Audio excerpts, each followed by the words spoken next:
గౌరవ సభ్యులు కడియం శ్రీహరి గారు మాట్లాడండి. మీరు మాట్లాడండి.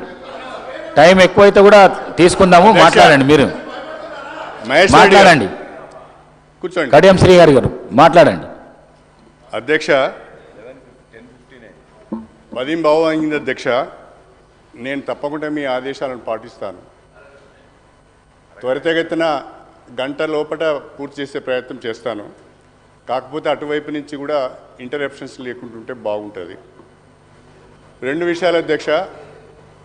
ఒకటి అసెంబ్లీకి సంబంధించిన సమయపాలన, రెండవది కోరంకి సంబంధించిన విషయం, మూడవది ఇవాళ బడ్జెట్ పైన ప్రసంగం జరుగుతున్న సందర్భంగా మన ఫైనాన్స్ మినిస్టర్ గారు లేరు, మరి సీఎం గారు కూడా లేరు.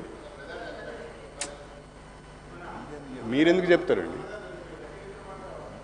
ఇవన్నీ కూడా? అంటే దీంతో ఏమర్థమవుతుందంటే ప్రభుత్వం ఎంత సీరియస్గా ఉన్నదో అర్థమవుతున్నది. ప్లీజ్ గౌరవనీయులు